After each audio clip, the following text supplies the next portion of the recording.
I'm endlessly fascinated and curious about the world around us, about business, about politics, about the arts, about culture, developments, social issues, and the people. Most importantly, about the people that are shaping our future. Every night, I get the opportunity to have conversations, to dive into conversations with thought leaders, with change makers, entrepreneurs, politicians, and everyday heroes who unpack the ideas and stories that I think matter to all of us. What's the future of our economy? What's the future of our country? How do we build stronger communities?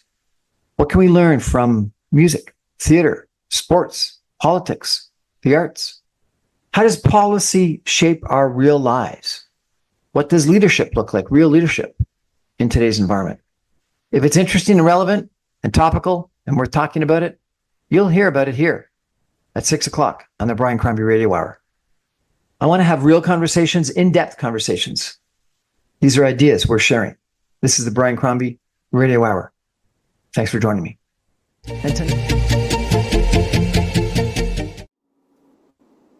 Welcome back, everyone, to the Brian Crombie Radio Hour. I've now got Rob Huebert, who is a professor in the Department of Political Science at the University of Calgary. He's also a director of the Center for Military Strategic and Security Studies, a senior fellow with Macdonald-Laurier Institute, and another expert on what's going on in the Arctic, particularly as it regards to military and strategic issues, joining us. We've just finished a really good chat with the city manager from Yellowknife, Rob, and he was saying that we really need to pay attention to what's going on in the north. And he issued, a call for several different things. A major new highway, 900 kilometers going all the way up to the Northwest Passage. More military investment, NORAD investment, maybe the Golden Dome investment, critical minerals investment. What do you think the agenda should be for the north, sir?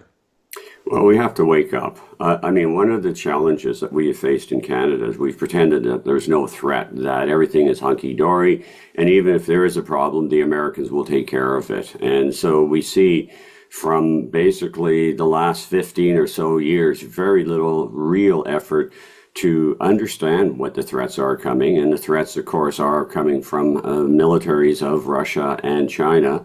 And now we have added onto it the political challenges of a very destabilized United States.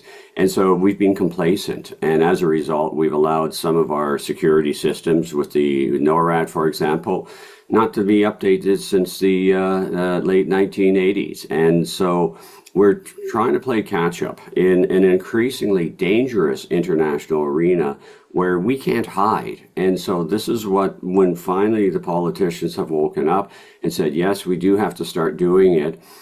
It's great to see that we're going ahead to take these initiatives. But of course, at the back of everyone's mind should be wondering whether or not we are going to do it in time. Now, you were recently at some security conference up in the north. Tell me about that. Was the issue Golden Dome, NORAD, military bases, icebreakers, submarines, or all of the above? A little bit of all of the above. It was at the Arctic Circle, and this was started by the Icelandics and in China back in the day when the two countries were on very good relations. And the overall focus of this conference has always traditionally been on a very cooperative nature. It's always been sort of, okay, there's a thing called Arctic exceptionalism where the geopolitics wasn't said to affect the Arctic. What was striking at this year's conference was just how high of a priority security was. In other words, people weren't saying, oh, it's not going to affect the Arctic, or if it does affect the Arctic, it'll be relatively minor. People were serious, taking the threats very serious and talking about what needs to be done. We didn't have very much discussion on the Golden Dome or the Canadian Shield as it's known because there was very limited American participation. One of the executive orders of Trump has, of course, been to basically say to his political or to his bureaucracy, you can't travel internationally, you can't be talking. Very much sort of part of this whole isolationism that we've been facing with the Trump administration in the second term. So there were very few Americans there. There were a couple of retired ones.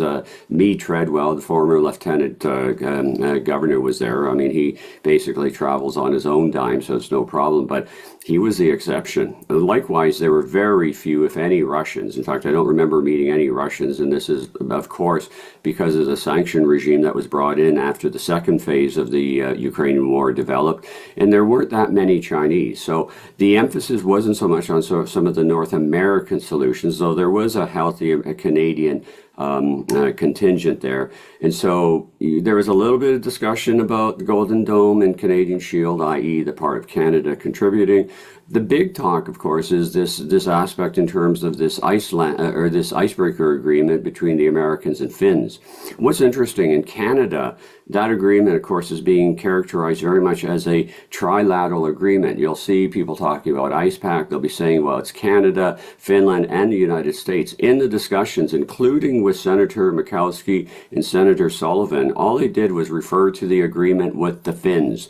There was no mention of Canada. Now, this could be just partly their ignorance of what the actual agreement talks about.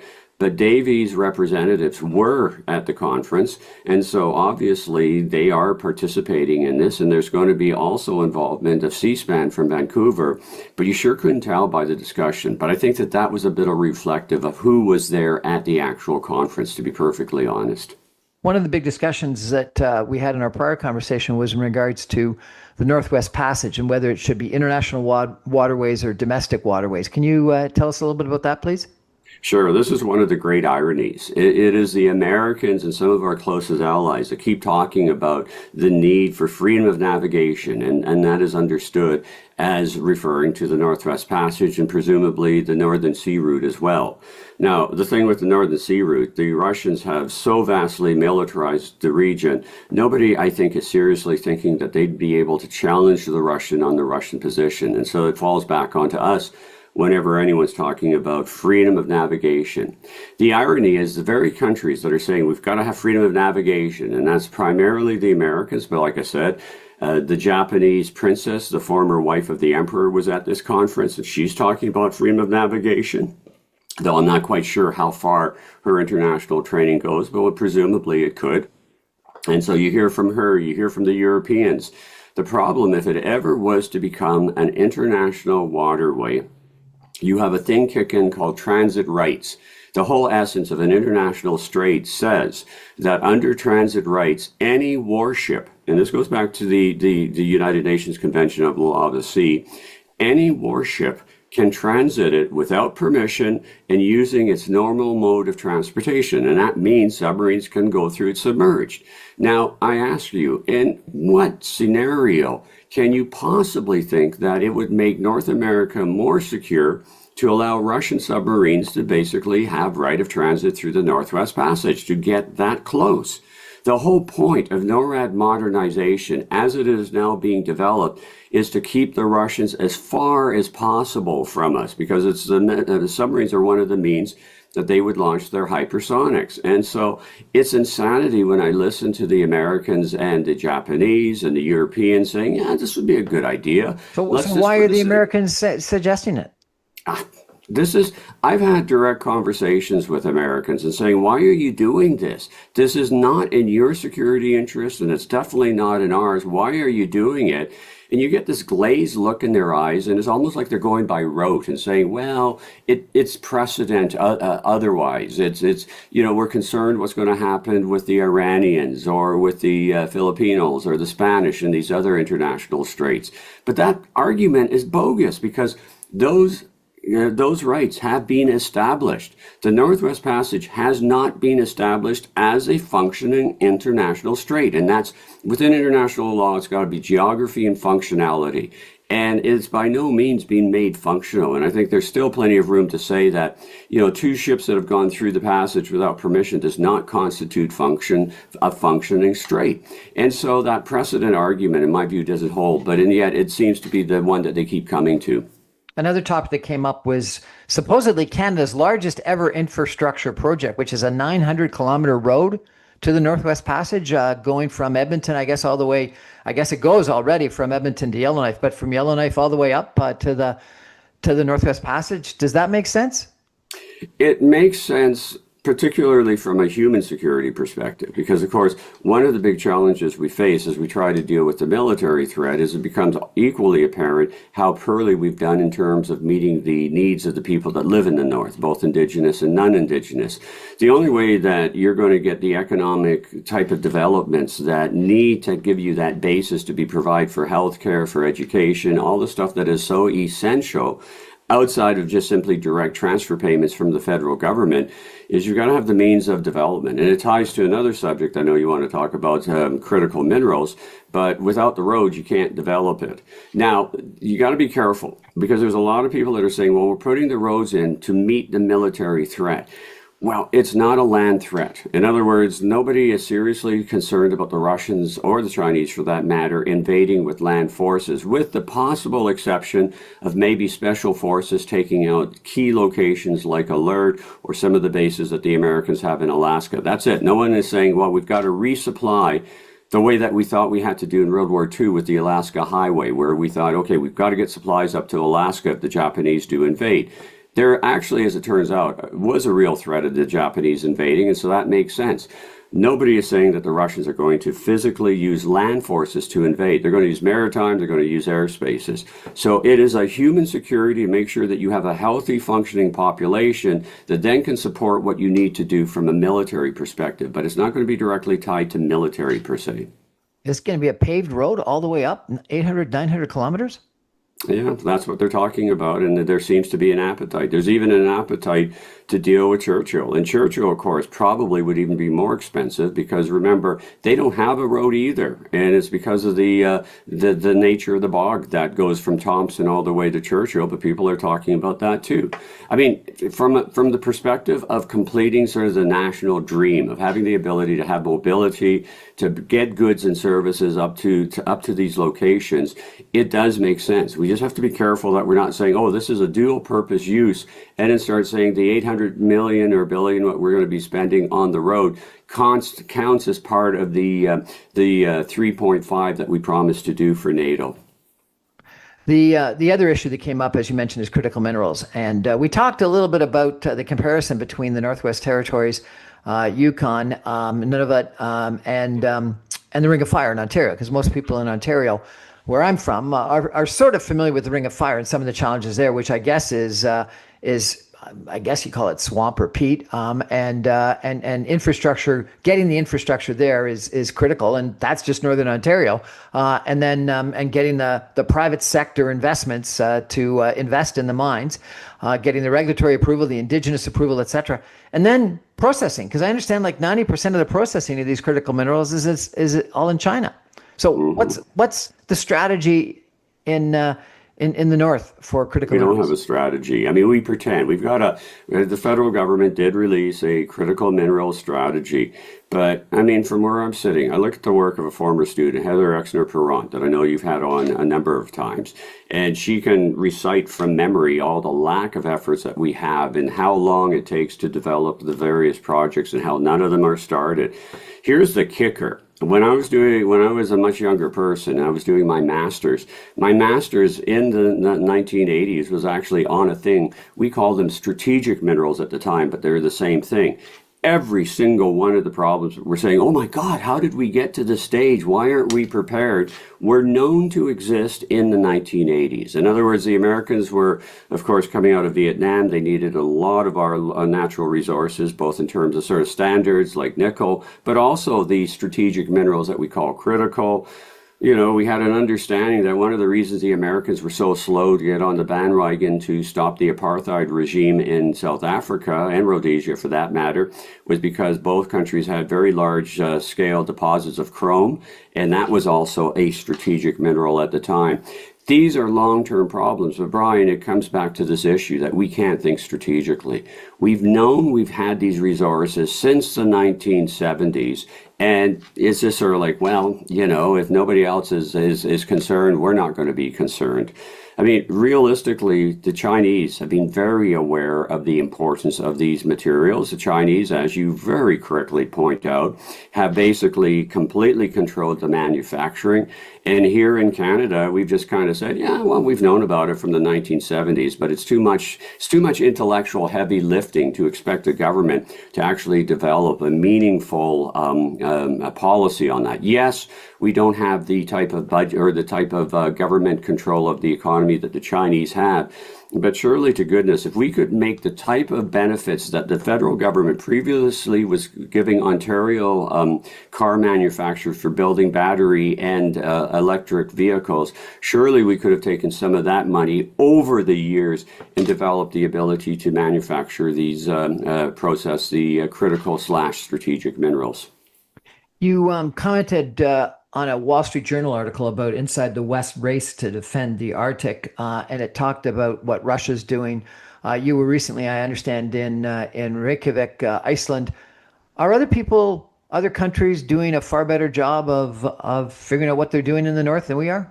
Yeah, well, the Norwegians are the poster child.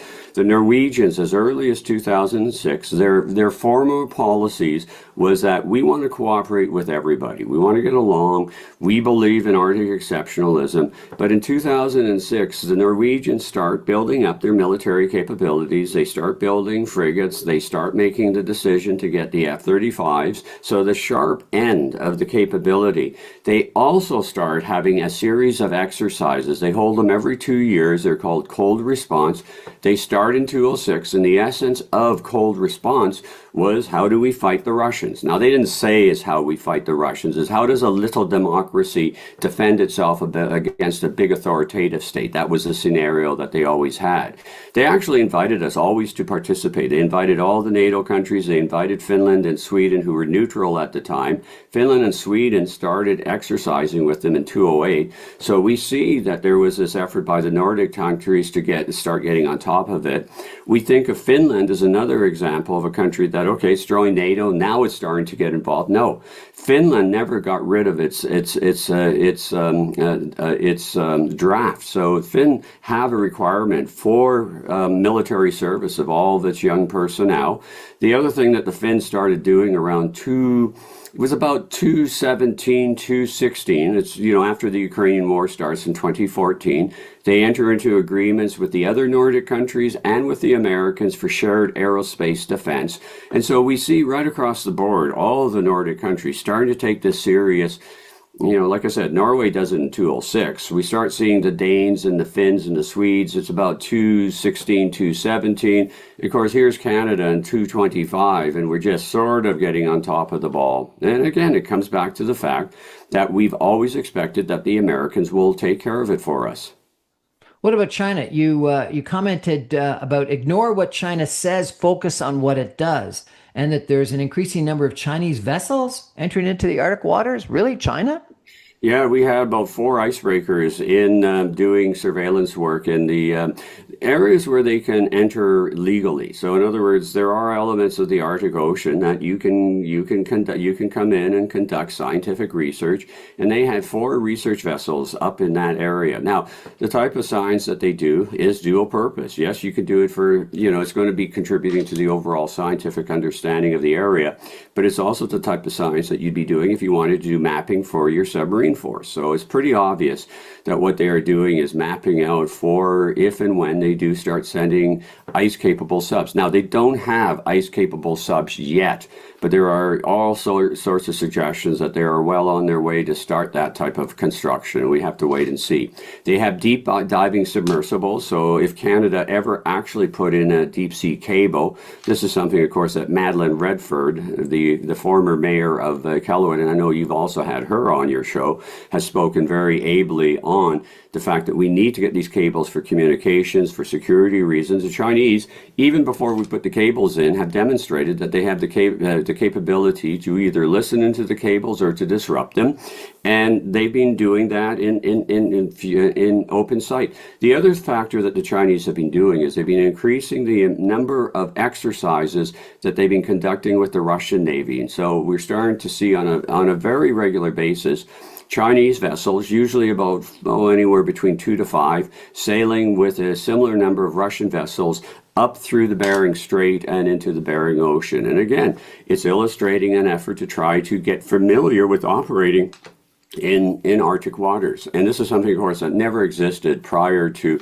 I mean, we saw them the first time in 1999 when the Zulong shows up at Tuktoyaktuk and sails along, but they've been slowly progressing and learning how to operate in Arctic waters. And so you always have to ask the question, why?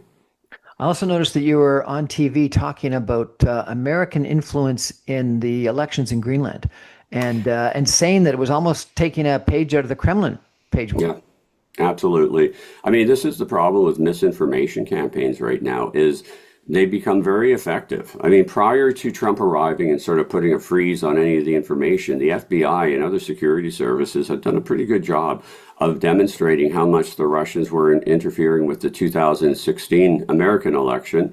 There are indications the Russians got very good at interfering with the Brexit vote, convincing a certain degree of Brits that if they didn't vote to get out of the EU, there's going to be waves of Muslim rapists coming over. That was the narrative that was being formulated. Again, M16 and others. There was a Senate report, the British Senate, of course, on this issue. So there's a fairly good body of evidence in the open literature that this is the problem. Even in Canada, the Hogue report, as mild as it is, still points to it.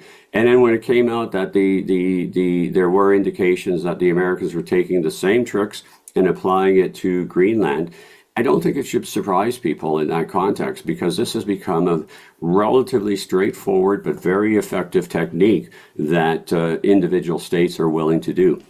Crazy. I got to ask you, though, one of the weirdest things that I saw you commenting on was torpedoes. Why were you commenting on torpedoes? What's torpedoes got to do with everything that you're talking about today? Poseidon. Again, we go back and we think in terms of, here's Russia. Everybody's saying they're a good international actor. Around 2003, 2004, Janes, which is the authoritative body on sort of tracking weapon systems, starts reporting on the efforts of the Russians to come up with this torpedo that has distances. It can basically be fired. It's a nuclear powered. It can be fired from northern Russian bases, and it has the distance to reach New York, and it carries a nuclear warhead. So in other words, Poseidon is one of these weapon systems. We don't know at this point if the Russians have actually made it effective, if they're using, Putin has bragged about it, and you always have to be a little careful. Did they actually get the damn thing to work? But it's one of these weapon systems that is a stealth and a first strike capability. I mean, again, we go back, we're living through Hunt for Red October, the movie, when they talk about the submarine being a first strike weapon. Well, the Russians have actually been developing what could be characterized as first strike weapons. And so the Poseidon torpedo represents one of these. It's a type of thing that all of a sudden, any of the ports that the Americans have on the East Coast, all of a sudden you've got these detonations going off. And that's the worst case scenario. And you say, okay, well, would they actually do it? And that's a valid question, but it's the capability. And why would you be thinking about developing this unless you were thinking about a first strike? Like, why develop a weapon system that's going to take you so much effort? It's going to be so difficult to do. But if it's successful, it's only going to be utilized for one thing, and that is for a first strike on an American port city. Unbelievable. We're going to take a final break for some messages and be back in 2 minutes with our guest with some concluding comments on what should the agenda for Canada be in the North. Stay with us, everyone. Back in 2 minutes. Welcome back, everyone, to the Brian Crombie Radio Hour. Really interesting conversation tonight. First with the city manager from the city of Yellowknife, and now with Rob Huebert, professor of political science, who's an expert in military affairs and Northern and Arctic affairs. Rob, you're saying that now we're finally getting strategic. We're finally getting an agenda for the North. If you sat down with our prime minister, budget season's coming up, and you wanted to give him some advice, or he asked you for some advice on what our strategy should be, what would be your top 3 or top 5 points? Well, the first one is to do what we've been saying we're going to do. I mean, you go all the way back to 2017 with Strong, Secure, Engage.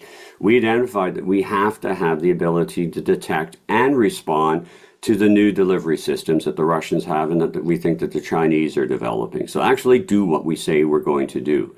The second thing is we've got to figure out how to chew gum and walk at the same time.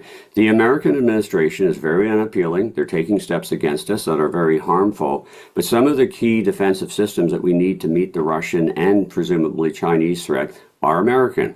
The fighters that the French and that the Swedes are offering does not compete with the F-35. And so, it's this political difficulty of saying, well, we don't want to be supporting the Trump administration. We want to try to disinvest, and that's good from an economic perspective. But from a military perspective, we have to be able to say, okay, well, the F-35, as each of our Nordic allies, with the exception of Sweden, have bought, we need to have it for a whole host of technical reasons. The third thing that we have to do is we need to stay focused on this. We may find that attention goes elsewhere. The Russians may get smart and try and get quiet about it so that we lose interest. This is a long-term problem that is not going to go away, and it will only be sustained if, in fact, that we maintain the efforts that we've initiated now. I understand that tourism is increasing in the north. Is that true?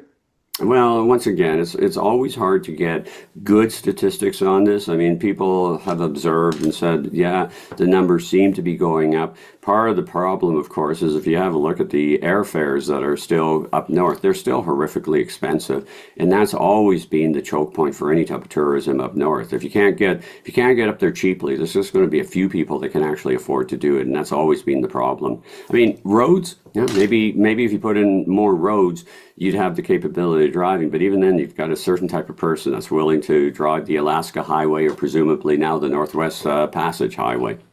Have you been up there, sir? Have you been in the Northwest Passage? Have you driven up to Yellowknife and past? I haven't driven, but I've been to all the territories. I've been to a lot of the North Warning sites that are manned. I've been up to the Northwest Passage. So it's a magnitude of difference that is just, it's something that all Canadians should do, but I know that very few will get the opportunity, again, because of costs. Rob Huebert, thank you so much for joining us. I really appreciate it. This has been a really important discussion, both with the city manager from Yellowknife as well as Rob talking about what our strategy should be with the Arctic, with the North. I think we forget about North. I think what's the statistic? 95% of us live within 100 miles of the U.S. border. So we are a lot bigger than what we think about. One of the privileges I have in my career is I get to travel across the country. That said, the farthest north I've been is Fort McMurray, which is still pretty far north, but it's only about halfway to the Arctic Circle. So it's still a long way to go. Rob, thank you so much for raising our awareness and giving us the agenda for what we got to pay attention to. My pleasure. That's our show for tonight, everybody. Thank you for joining. I remind you, I'm on every Monday through Friday at 6 o'clock on 960 AM. You can stream me online, even from Yellowknife, at www.saga960am.ca. All my podcasts and videos go up on my website, briancrombie.com, as soon as the radio show goes to air. Thanks, everybody. Good night.